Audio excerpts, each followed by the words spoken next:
I think joy and happiness and doing things you like is important. My favorite thing is sports cards. When I'm not on YouTube, I am building my collection. And when I started, I wish there was a sports card strategy show. He wasn't necessarily going to be a first-round pick before all this Heisman buzz. Now they're talking about him being a top 5 pick. Paul Hickey and the team at NoOffSeason.com personally helped build my Jaden Daniels collection, and they're looking to do the same for you. Just check them out on social media or NoOffSeason.com. Yo, I'm QuHarrison. This is the Sports Card Strategy Show with your man, Paul Hickey. What's good? No off season. What's up, everybody? I'm Paul Hickey with NoOffSeason.com. This is the Sports Card Strategy Show brought to you by Graybo's Sports Cards. Graybo's Sports Cards is a local card shop located in Richmond, Virginia, and is owned by Gray Burnett, Ryan Fitz, and Duke Dodson, who you know is Denny One Time. Graybo's sports the best selection of singles in the Mid-Atlantic and a wide variety of wax. Graybo's is happy to announce that they are now the only direct buyer of Topps Bowman in Central Virginia and are now breaking daily on Fanatics Live. They are moving to their new larger shop, which will be connected to the hottest sports bar in Richmond in the near future. Stay tuned for those details. Listeners of Sports Card Strategy Show can use the promo code GRAYBOS20 to get $20 off their first purchase with Graybo's on Fanatics Live. Don't forget to get a free 30-day trial at NoOffSeason.com today to help you make money flipping sports cards, build your sports card investment portfolio, get unlimited advice from our experts, and take Sports Card School to navigate the hobby. That's NoOffSeason.com. Get your free 30-day trial today. All the data we use on the Sports Card Strategy Show is from MarketMoversApp.com. Use code NOOFFSEASON at MarketMoversApp.com to get 20% off for life after a free 14-day trial. All right, let's get to the Sports Card Strategy. What's up, everybody? I'm Paul Hickey with NoOffSeason.com. Welcome to the special edition of the Sports Card Strategy Show, where I talk with a good friend of mine, QuHarrison Terry of Mark Cuban Company's Everydays.WTF, which you'll learn more about, and many, many other ventures about really the business side of the hobby and the future of collectibles, the future of technology, the future of business. We break down all of it because it's all relevant to helping you make money flipping sports cards. It's all a big learning experience. Q and I love to learn. We love to iterate. We love to create. And QuHarrison Terry is a creator. You'll learn much, much more about him. But the main reason why I wanted to do this is because Q is such a good friend that he visited me at the Dallas Card Show along with our mutual friend, Ryan Cowdrey. Ryan was off to the side selling my cards for me during this interview where Q and I sat down and jammed. I'm going to play you the full interview now, and there's going to be a special surprise where QuHarrison, I mentioned he's a creator. He's a creator, and he remixed a little hip-hop song. He created a brand new hip-hop song, actually remixing my interview with DJ Ski on the Sports Card Strategy Show, which Q helped line up. So you'll hear him mention that, and then we're going to pause and play that song called For Your Eyes Only by QuHarrison Terry on Spotify. But let's get into this very, very cool interview. I'm interested to see what all you think, so make sure you drop a comment below at youtube.com/Paul Hickey. All right, here we go. Sports Card Strategy Show. Yo. QuHarrison Terry. What's goody? Q is one of my favorite people in the world. We're here at the Dallas Card Show. Q is in Dallas. You live in Dallas, right? I do reside in Dallas, Texas. But you're a world traveler. I have to be. Global citizen, passports, not a bro. Because, you know, they got a bad reputation and all that. So I'll just be the passport, and we'll just leave it at that. Absolutely. Yeah. Well, official welcome to the NoOffSeason.com family. No off season! and the Sports Card Strategy Show. So Wait. Hold on, we got to do it right. Yo, I'm QuHarrison, and you are now visiting nooffseason.com. But if you're watching this online, this is the Sports Card Strategy Show with your man, Paul Hickey. What's good? I want to ask you about the sports card business and your impressions of it. So Q, you've been behind the scenes for a while. You helped pull one of our biggest interviews here on the Sports Card Strategy Show. Talk about that, man. Yo, so DJ Ski is a good friend of mine, and I actually brought a gift for all of y'all. Nobody knows I worked on this, but I knew I was going to be on the Sports Card Strategy Show, and I had to come not with the sports card because, I can't out Paul. I wouldn't even try. But what I could do is I could give y'all a little anthem. So, live on YouTube, Spotify, Apple Music, all that, I did a remix of your interview with Ski, and I pulled out some of the best parts that I liked from that and turned it into a record, and it's called For Your Eyes Only. And it is on Apple Music, Spotify, YouTube, wherever you listen to music.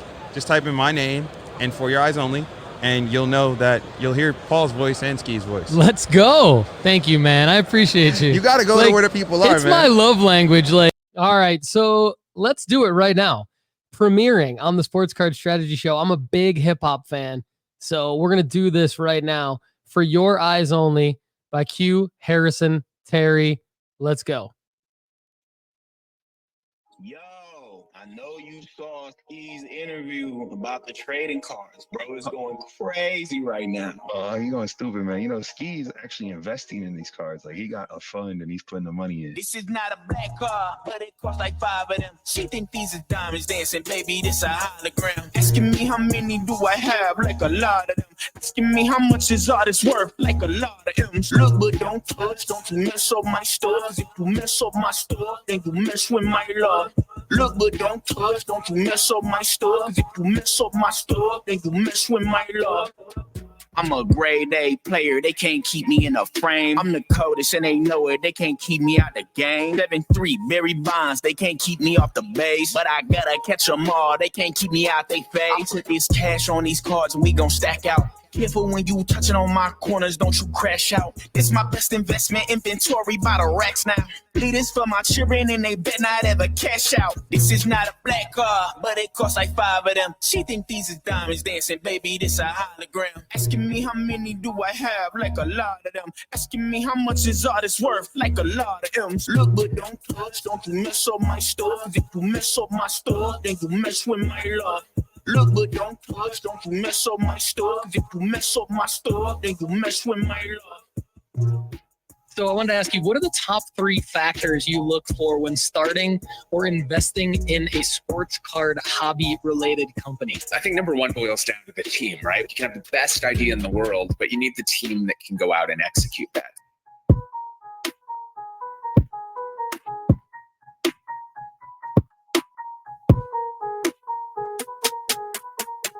Love it. Love that by QuHarrison Terry.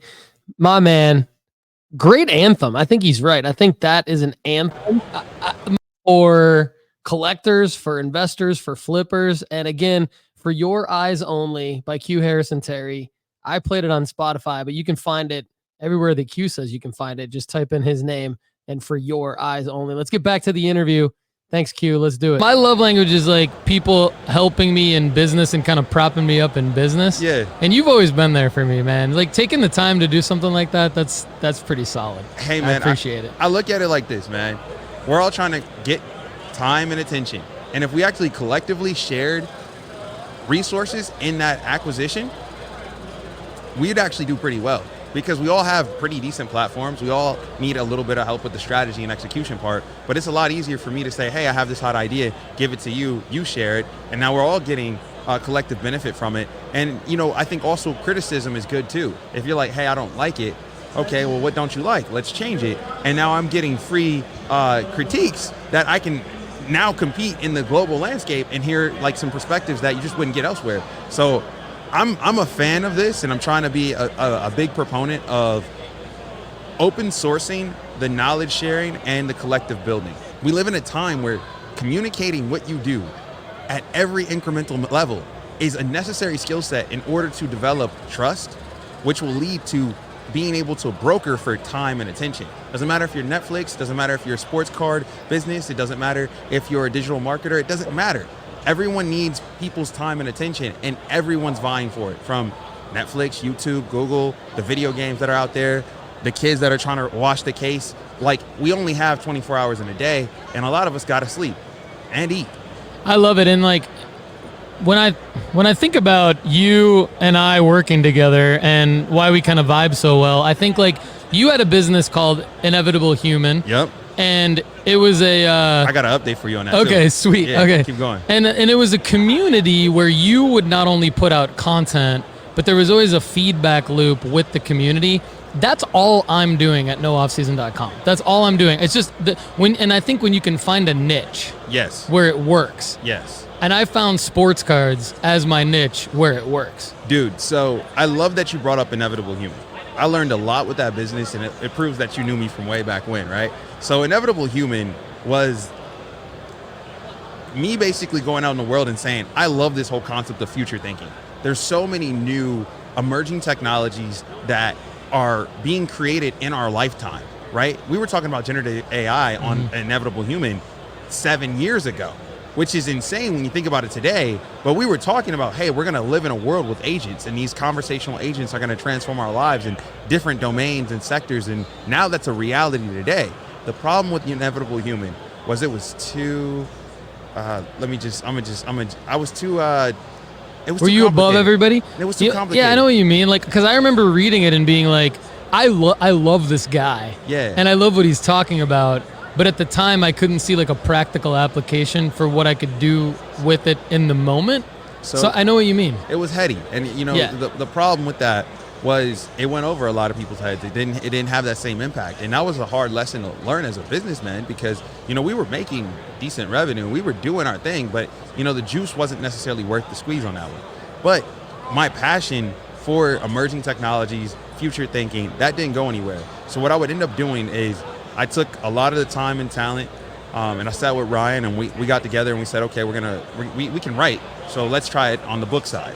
And so I became an author, and I started writing. Yeah, congratulations. I wanted you to talk about this. I was going to bring it up. Thank you. I became an author and started writing what I feel like are textbooks for today. You go to school, and that's a questionable experience in itself nowadays. Is like, should you even go to school? I mean, college has really got to defend that question. And I think that, you know, colleges need to visit card shows like this and see what the kids are doing. 1,000%. Because if I'm a kid today, let's say I'm 16, 17, dude, I can build skill sets where I can put myself in my first million. If I have discipline and I'm grit 2-3 hours a day, just doing whatever I feel, and I got a niche, dude, you can put yourself in your first million by 18, or for sure by the age of 20, if you actually are showing up every day and like you're disciplined. And that's the hard part now. It's like, it's not hard to make $1 million anymore. That was not attainable when I was in high school. Definitely not attainable when you were in high school. We both had the internet. We're not that far where we didn't have the internet. It's the tools, the techniques, the communities, the knowledge sharing, all that didn't exist. And so I was like, all right, the textbook is kind of antiquated. Let me redefine it. Let me focus on niche emerging technologies and kind of give the same frameworks, the ways of thinking that we were presenting on inevitablehuman.com, a new conduit. And so we made the NFT handbook, right? That was much more simple and minimalist than Inevitable Human. People can wrap their brains around it. Yeah, you see. This is a book. I dumb it down. Yes, it's like a For Dummies, but not the For Dummies brand, Correct. but your own brand of it. Exactly. And I have no hate for For Dummies. They did it. They figured it out. But it was like, yo, let's just make these handbooks. And so went down, NFT, bam, kill that. Do the same thing with the metaverse, crush that. And like now I'm starting to go in places. And the problem with it became is like people were like, oh, he only knows NFTs. Oh, he only knows the metaverse. And you know me, I'm pretty versatile. And so I was like, okay, I got to go beyond even NFTs and metaverse. I was like, okay, it's too simple. People are boxing me in these segregated books. Or these, segregated books in segregated boxes. And I was like, that's not going to work, because collectively all these things kind of work together. Like, it wasn't like we reached the voice assistants and conversational AI without having the smartphone, or without having the Internet of Things, or without having big data. Like, all this stuff works together. And so I was like, all right, I'm gonna change it. And I simplified it even more. I was like, we're going to do it every day. First thing I did is I committed to it. And so I said, okay, I'm going to do it daily. Even today, I do it every day. Okay. I was inspired by Beeple on that. Mike Winkleman, just watching him, because I knew him from like way back when, and I watch him just go grind every day and just like have these throwaway projects. That turned into something. So I was like, I got to get to that level. And so I started everydays.wtf, and that's what I called it, WTF. Okay. What's the future? Love it. Every day, what's the future? Love it. You sit down, you ask yourself that, and now I can finally, because it's just a WTF. What's the future? Let me ask you this real quick. Yeah. Did you go like shorter form with the daily? How did you make that decision? I had to. So that's a smart question. So I was writing like college level essays daily before. The problem with that is like these college level essays daily, I could only do them on singular siloed topics. So I was like, you know what? When we're writing a book, we actually don't write the pages before you go and make a bunch of note cards. Like that's the process. Is like we write a ton of note cards. Like there's no book I've worked on that doesn't have like probably 1,000+ note cards on it. And those note cards are like simple sentences, but they usually have a fact and a hyperlink, and like they help you build your overall thoughts. So then when you start writing a page, what we do is we come in and we take 10 note cards and we say, okay, these are the 10 ideas I need to capture. And then you just get through a page or two, or it happens you get a flow and then you got like 10 pages, and it's a good thing because now I have something to cut and work with. And so that part of the process, I was like, yo, we can just open source. Right now, anyone can go. Like if you care about anything in future technology, emerging technology, blockchain, metaverse, whatever, you want to know what I'm actively thinking and taking notes on. And Paul, you know, I used to charge good money for this, right? Yeah. I still do. Like, I mean, like, good. Yeah, like You when people come to me and ask me for my thoughts, like it's kind of funny because now you can go to everydays.wtf and you can see what I took notes on that day, and you can kind of see some of the nodes or where I'm following it. And here's the even better node for you. You can log in, it's free. I don't even charge any money for this. It's all free. What you can do is you can actually write a comment on any of my note cards, and I will actually go back and forth with you for as long as you want. And what happens there is like now that information sharing, and it's happening in real time, like you said, or near real time, because it's not exactly like a phone call, but it's happening. And now the collective consciousness is actually expanding. So if you don't understand something or you don't see the value in it, I can share the value that I might see, and you might strengthen my idea. And it's crazy because the aha moment for this, from my end, came from like looking at the financial industry. Like a lot of people are now stronger, whether it be in options trading or stock trading, or even like you're seeing a lot of the derivative spill off of that coming here. I'm seeing cats here with UBS shirts on. UBS at a card show? That's crazy. UBS at a card show is crazy. I mean, there's people here. Like, I want to get back to what you're saying because I'm super intrigued by it. I'll pick up. Well, the spill off there, right, was like I'm seeing the spill off in the financial industry, and what they're doing is they're creating a pathway for people to onboard and get entertained and take it to different places, whether it be sports cards, NFTs, crypto, whatever, meme coins. And the way they did that is they opened up the education. Like you can go into a Discord community and learn how to trade in whatever flavor you want. You can follow the professionals. And there's some kids that basically 4 years ago followed the GameStop shorts and the Wall Street Bets situation, and they will actually go and become prolific traders tomorrow. And it all happened because somebody just decided to share their knowledge in a Reddit thread. I love that you made your job and your life easier, and you did it by just basically making a few tweaks. Like you've always had the knowledge, and instead of putting pressure on yourself to write a certain amount at a certain time on a certain topic, you just said, I'm going to do this every day. I'm going to share my thoughts. I'm going to let people jump in. And I think that's valuable when you have a niche of people that you're helping solve problems for. Yeah. And you can charge for that. I think that's what I'm all about. Like as a business person, is like, not that I'm trying to, the charge for it part. I think some people don't like that. You have a family, so you have to feed your family. Yeah. So your time and attention has to go into things that are revenue producing so that you can actually feed your family. The other thing too is like, if you charge the right amount, yes, you can be fulfilled as the expert content creator by not feeling so indebted to the audience that you have to run yourself ragged, but by also not cheapening your brand to the point where now anything can happen on your brand because it's free. 1,000%. I look at a lot of creators today And I think that that's one thing that they fundamentally get wrong. They try to chase Amazon numbers. Bro, you're not a publicly traded company.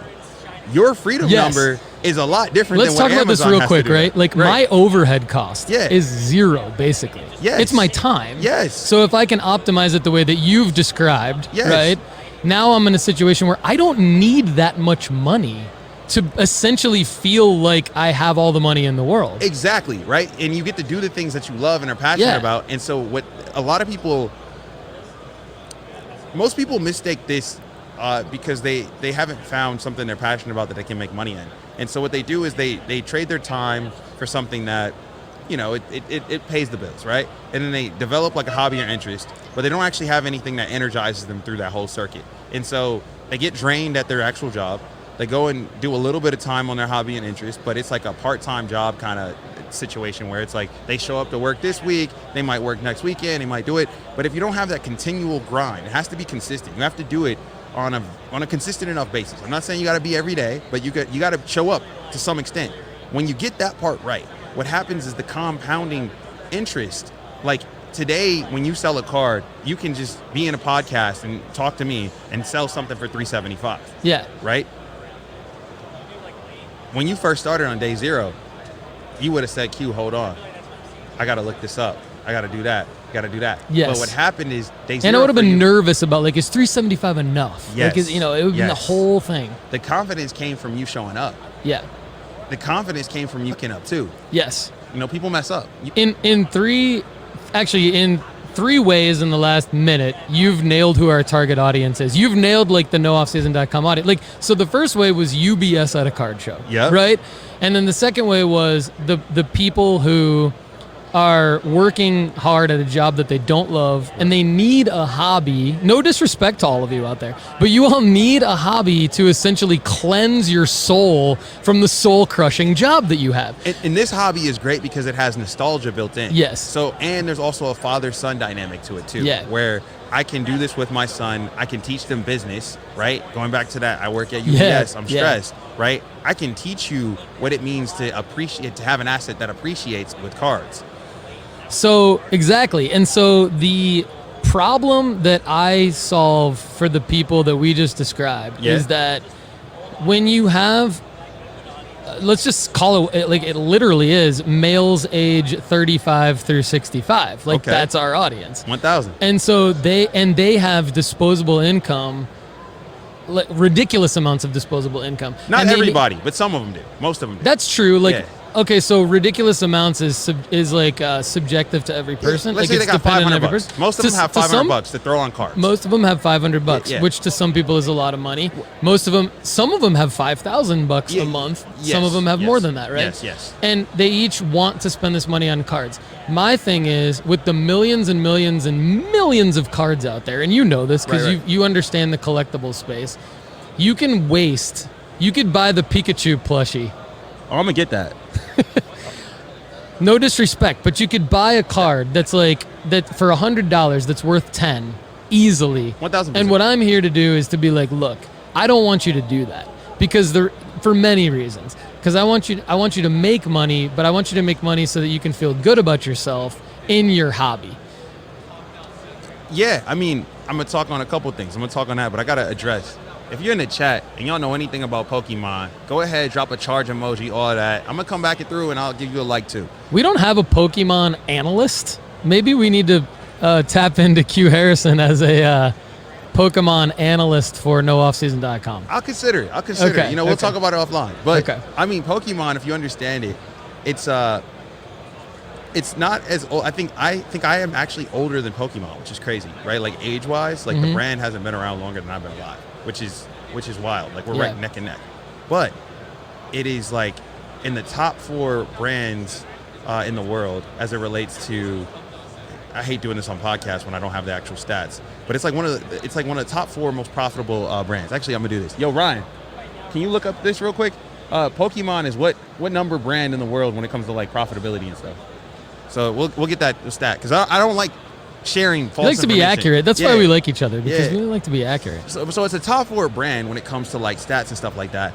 And you know, it still has a lot of headroom to go. It started from a video game. Like the trading cards came after. So what you're even talking about the market, that's a second order impact that actually is substantiated. So there's a priced in, like, you know, a lot of this started because of the $100,000 Charizard card. Cowdrey's got the stat already. Yo, you got the stat? Pokemon is considered the most valuable IP in the world with an estimated revenue of $147 billion. That's insane. That's insane, right? So something that's not as old as me has intellectual property value of $147 billion. And, like, I don't think it's going to go down or south. I don't think so. So the question is, like, I see more Pokemon stuff here than I do any NBA or NFL stuff right now. Obviously, there's a ton of baseball stuff, but, like, look, there's Pokemon there, and I even got some stuff over here. And you haven't even been to the back. The back has all the TCG stuff. And so we're beating all the NFL, the NBA, the WNBA, MLB on a ratio of 3-1, which is crazy. And that's just where we're sitting right now. Yeah. And so you got to kind of see what we do. I'm going to bring it back to what you were saying. When you get into this game, the reason why you pay someone like Paul Hickey to help you figure out when there's no off season and for you to get your sports card strategy together is because sometimes when you're starting out, you need perspective, you need wisdom, you need insights. And so he's been around the track enough times where he can actually coach you up and guide you. Doesn't mean he's going to take you to the promised land tomorrow, but you now have a coach by your side that can advise and kind of even create these pathways where you can get the education yourself. And that's a lot better than thugging it out on your own. And in this space, thank you for saying that. And in this space too, there's a lot of fakers, imposters, whatever you want to call them. I mean, for sure, hypes. There's always gonna be some hypes. Yeah, and I'm the guy that's like, look, I'm a 42-year-old dad. Yeah. Been married for 23 years. Like, I got a mortgage. I got, you know what I'm saying? Like, yo, which one of these buttons does the thing? Shout out Kate. I don't know, probably all of them. They do the thing. I don't want to press it and mess up the show, but, like, he needs some claps for that. Shout out to Kate. And I think it's Katie like, loves you. I do. And you it's bought like, a ring. And I'm coming back with some cash from the show. You know, and got some cash from you the got to show. take some money out of. You gotta treat it almost like it's a business where, yes, I want it to be your hobby, but it could be a hobby that crushes you, and I want it to be a hobby that invigorates you, where you can take some money out of cards, put some money back in cards, and stay in the game. And there's not, the other thing I like about it too, so I'm a big, you know this about me and so does the audience, but I'm a huge sports guy, so there's that element to it where I can be my own general manager, I can be my, I can pick the players, prospect on guys, things like that. But what I really like about it too is that, like, what other hobby, like, you can't go to a movie and then 7 months later get paid back for that movie ticket after enjoying the movie. No, like, not at all. In this hobby, crazy. you can buy a card and you can get paid the same amount of money back or more, sometimes less, but you enjoyed the card for however long you held it. And I can't go play golf and then all of a sudden be like, hey, Paul, here's your $80 back for your golf round that you played. That's a great point. And I think the counterpoint to that is, that's true now, but you got into this at, like, the peak of the market, right? And now the market's crashed a little bit. Talk about that experience, because you got in and some of those prices you can get out for now still aren't what you got in for. So how do you rationalize that? That's a good question. So it was a struggle for me because I got in when everything was so expensive and I bought a bunch of stuff. Yeah. And then I lost a bunch of money and I had to come to terms with what I did. Okay. And so that's the learning. That's the learning That's experience. the learning. And so that's also what I was talking about, effing up. Yep. That's the F up. That's real for me. Yeah. And what I talk Real about money, now too. is Money. like real money. Yes. That could have gone to a lot of other things. College tuition, moving expenses when we moved back from Spain, house buying a remodels. new dude. You know the market doubled when I was over in Spain. So now, and I didn't own anything, so I had to buy a new house when we moved back. And so all of those things are very real to me. And so, and I will say this, when I do get some blowback from the audience and I, we're a family. We have a great relationship. Yeah. We know each other really well. But drop some love emojis for this man right here. thank you. But I do get blasted sometimes because I do focus on the profit and the money a lot. But it comes from the place of, like, I just don't want people to make the same mistakes I made, because you can in 20 minutes at this card show or on eBay. Yeah. You can go I mean, if people get a little tipsy and like on a Friday night and go on eBay, like they can, or not, even if they don't drink, They can it do doesn't some matter. damage. They can lose like, you can lose like $5,000 really easily. You can do some damage. I think that for me, like I got into collecting by way of Blake. Blake's a good friend of mine. I know his real name. I'm trying to get his artist name. I'll pull it up on the gram in a second. Okay. But my homie Blake hit me up, and he was like, "Yo, Q, you should check this stuff out. I'm designing this Project 2020 cards for Topps." Okay. And he's going crazy, and so he just starts like sending me a card or two, and I'm like, "Yo, this is cool." So I start buying the Topps cards, and then Ski starts actually designing cards, and so now all my friends are like making cards or they're like in the market, and I'm like, damn, okay, all my homies are doing this. I was also like not too far removed from the NFT era, and I was like, okay, if my homies do anything and they're like making it, you should just buy and support it, just off the premonition of like, if this goes anywhere, you got in at the ground floor, you knew the person, you can always say, oh, I got in on day 0, blah blah blah. Exactly. And like you got some exposure to that market. And so that's kind of one thing that's still true, is like, if my homies are making stuff and I can get in, I'll get in.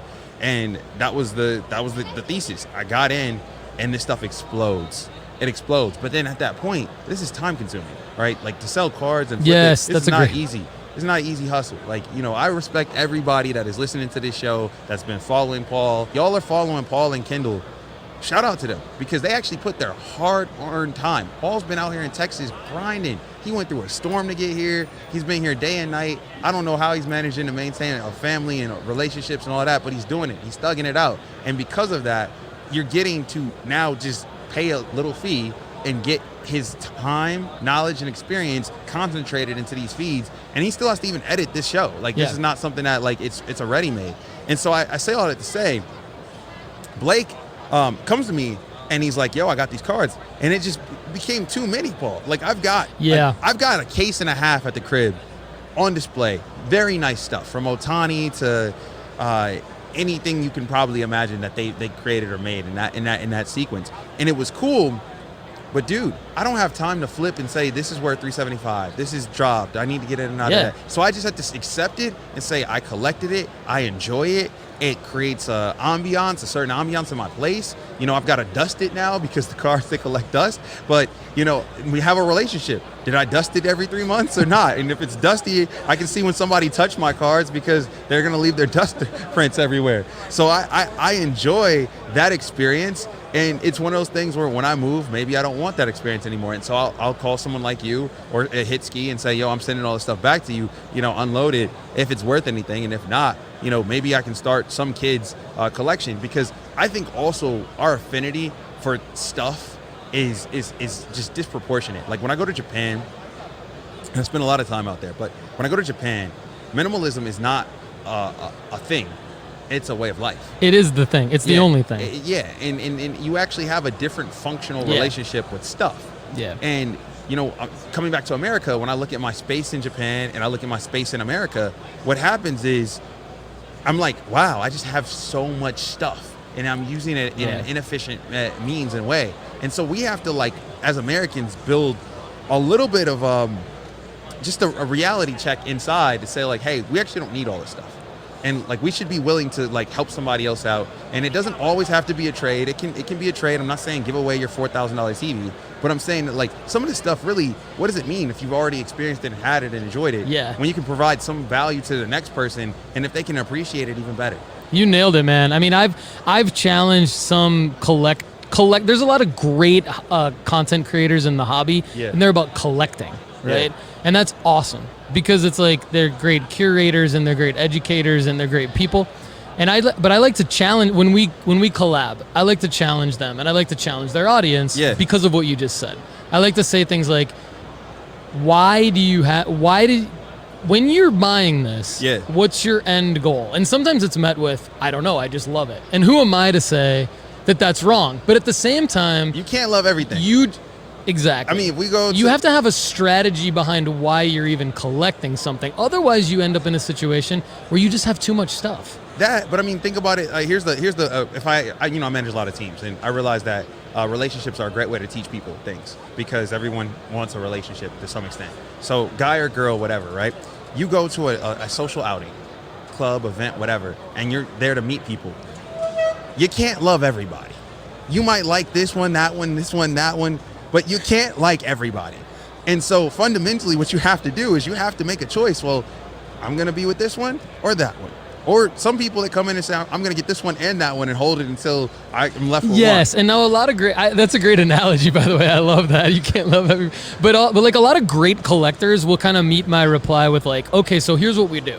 We'll play a game with ourselves, and it's like, look, when we want to buy a card, we challenge ourselves to liquidate other cards first before we then go buy this card. And I'm like, okay, whatever works for you. That's not my thing. That works in automotive, right? Because you have a garage and it's limited, and then like you have to start thinking about insurance and like where to park and store and all that, which car you're driving today, all that. I think it's a great thesis for that. But for cards, I mean, if you got the space, you can go on and on and on. I mean, they're small, man. Dude, look at these tables, man. This stuff is at somebody's crib, not a museum. Yeah. And they just come into the show and they're like, yo, let's go. And you're like, how did you have so many cards? Yeah. Because they're on eBay, buying. And Paul, we both work in business. I know a lot of these tables ain't profitable. No. There's many of them that just kind of like to and again, to each his own, but there's many of them that just kind of like to come and show off.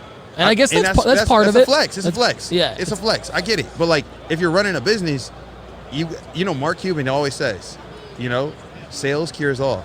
Yeah. Cash is the lifeline. Absolutely. To a business.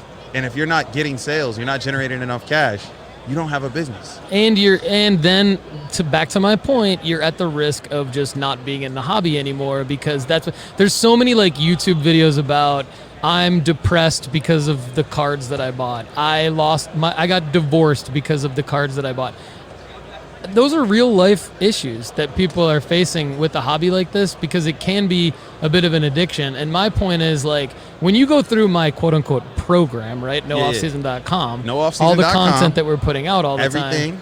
It's all this about. This episode's for Frito. I've been called the Dave Ramsey of sports cards. Damn.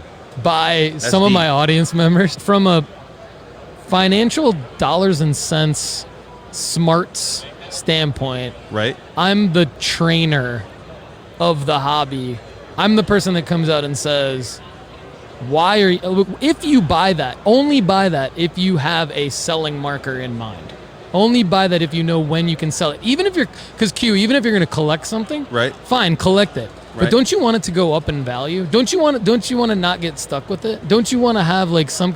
Okay, maybe it's a piece of art. Well, I mean, no, you bring up a lot of great points, but you got to remember that's a maturity thing. You've been through the circuit, right? That's why I said in the beginning, like people, the reason why they should listen to you is to get that mental model. Yeah. If I'm coming into it for the first time, how long did it take you to learn that? It took me working in other industries for about 30 years, and then it took me 3 more years of, like you said, fucking up in the hobby to then get to be like, look, this is what you got to do. It took me a while. And so now and I still grind every day. Now I can pay a small fee, and I can start to interact with you and exchange that information sharing. And that knowledge sharing doesn't happen overnight. That's the thing that I think a lot of people also come to terms with late. You got to actually engage. And people like myself and like you and others that have like done some impressive things, we don't mind people coming to us asking us questions, especially when they're novices in the industry, because that's also one of the few times that we get to learn as innovators ourselves, right? Because I don't know everything. And when someone comes to me with a question and I'm like, oh, okay, like how would you market this if you didn't have X, Y, and Z? I'm like, well, that's a challenging question, but let me think on it. Let me get back to it. And then when it's written or when it's documented in the community, the pressure's on you because it's like a call and response. So if everybody's just listening to you and just following everything you say, nobody grows. You need the challenge, and you actually need to be put on a couple posters. It's okay. I love it when young members of the team come and challenge me and they actually put me on a poster. I actually celebrate that more than me being right. Right? Because that's the moment where they get empowered. They're like, oh, Q doesn't know everything. But also it's the second thing that happens is like, I get a chance to actually learn. Yes. And as you get older and as you start to build these entities and these massive programs, because you've got initiatives now, right? For you being here, there's a trade-off of, so something else had to go because you're here, and because this is a card show that's physical, something's not happening right now even if you have a team, whatever, that you could be putting your time and attention to. And that's a valuable lesson. But the thing that happens is we get to learn in that exchange, and that learning comes at a much cheaper cost than our time or our money.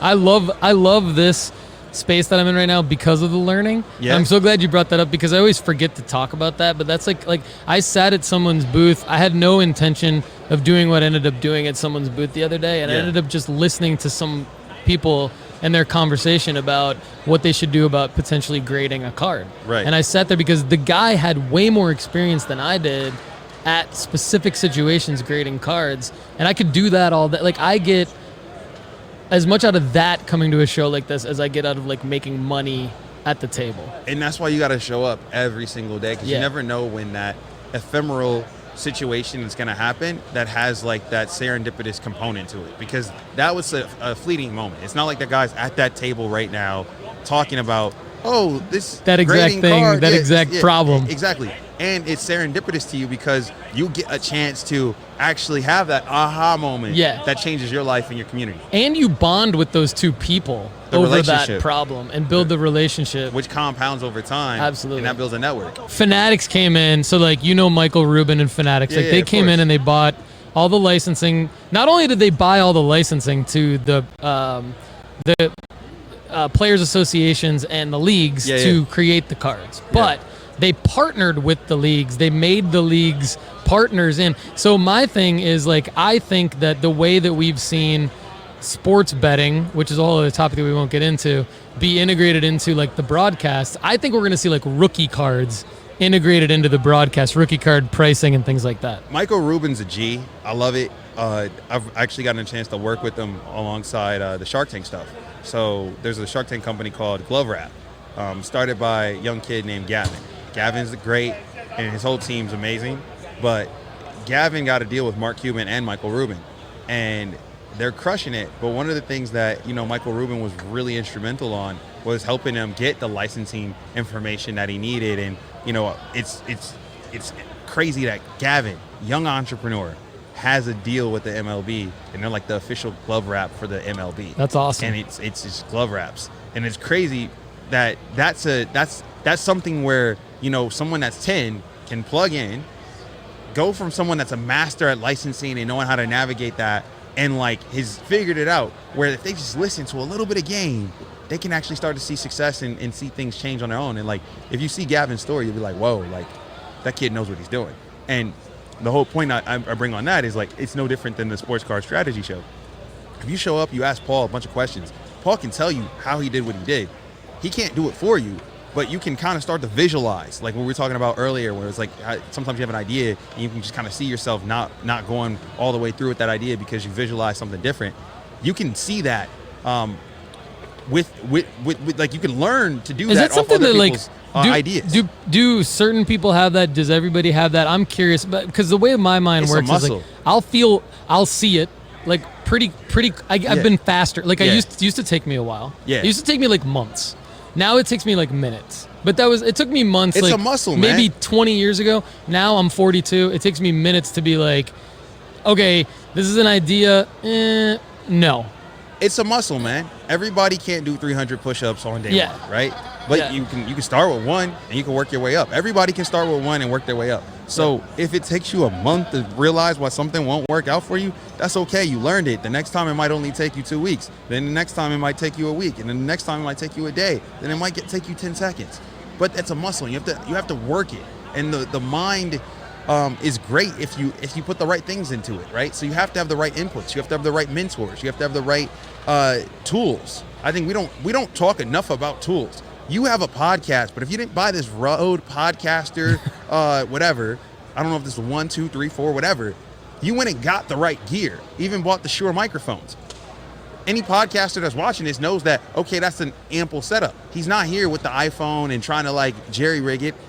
Nothing wrong with that either, but like sometimes when you show up and you play with the right materials, you're gonna automatically you're gonna play different. Go get the skill sets and the knowledge necessary. Go take that Porsche on the track if you want to drive it at 130. Don't just go on the street and get tickets because you're like, I can afford to buy it, I can go for it, and I'm gonna do it. And like it's like nah, like actually get the tools, get the right people around you, get the right areas to actually go perform in and then show out. And so like, don't half-ass anything you do.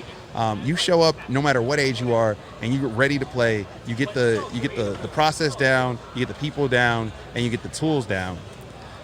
You can actually do some damage. I think that like bringing it, that's so well said, and bringing it back to like the sports card strategy show. It's literally like what Q just said is exactly what I'm trying to get everybody to understand when they first come in. When they first come into the hobby or re-enter, like there's people that are coming in for the first time, and then there's a lot of people that are coming in for the second time because it's more popular and mainstream than it was for the last like 20 years, and they remember it from when they were a kid. But the fear is like there's a fear of like missing out on stuff, but there's also a fear of not having the Porsche of cards, Yes. right? And so my point, and I think this is what you're saying too, is like, don't worry about that. Go like build your own version of your Porsche within your sports card strategy, basically. Yeah, because I mean, a Honda Civic Type R, anything post like 2013 to today, is faster than a Porsche in the like 1990s, Yeah. right?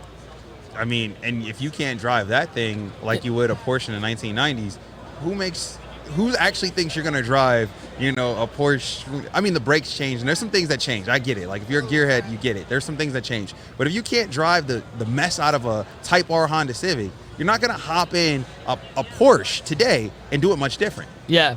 And like with flipping sports cards, it's harder to sell a Porsche. It's easier to sell a Honda Civic of sports cards. Yeah, because everybody doesn't have $1 million to throw on a card. Everybody can afford the scooter of sports cards, but not everybody can afford even the Honda Civic, let alone the Porsche. So I think that's actually a lesson I continuously learn is like, do I want a $1,000 card in my hand, or do I want 10 $100 cards in my hand? Yeah, I mean, if it's special to you, get what's special to you. It sounds like they're about to kick us out, man. So they're about to kick us out. We got to wrap. Yeah, Q, this is awesome, man. Anything else you want to add? I mean, really, if you're thinking about the future of emerging technologies and you want to come jam with me, it's free. Go to everydays.wtf. Yes, that link actually works. There's no .com. It's just everydays, like every the word, days the word, .wtf.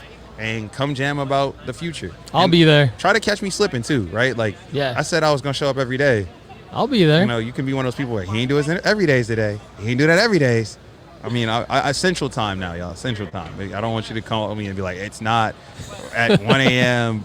Eastern Time. No, I'm in Central Time, and I'm sticking to that. All right, my man. Thanks for your time. I always love doing this with you. Likewise, man. It's a pleasure to see you back in the States, and it's always a jam. Don't forget to play that record I made for you. I'm definitely going to play it. Thanks for all of your help. Congrats on all of your ventures, the book, right? Yeah, learnjapanese.com. Learnjapanese.com. Yeah, amazing. learnjapanese.com. All right, QuHarrison, you're the man. All right, I'll catch y'all in the future. One of the best entrepreneurs and creators I've ever met, and a great person overall, QuHarrison Terry. Thanks so much for joining me, Q. Hopefully you guys enjoyed this. It was a little bit different, but we talked about collecting, investing, minimalism, creating content every day, and the importance of creating and understanding the business side of things, learning. And I think that for those of you familiar with the Sports Card Strategy Show, you would agree that we are always constantly learning together as a family. Thanks again for joining me on this special edition of the Sports Card Strategy Show with QuHarrison. Thanks again to Q. Love the anthem. Go play it on Spotify. For Your Eyes Only by QuHarrison. Everybody, I'm Paul Hickey. For everyone else at the nooffseason.com family, have a great day. Thanks so much for being here with us on the Sports Card Strategy Show. To connect with us further, please subscribe to the YouTube channel at youtube.com/Paul Hickey. Please also give us a follow on Instagram at Sports Card Strategy and on X at NoOffSeason Card. We also have a Discord that you could join at sportscardstrategy.com. Everyone, I'm Paul Hickey. For the rest of us here at nooffseason.com, have a great day. We'll see you again soon.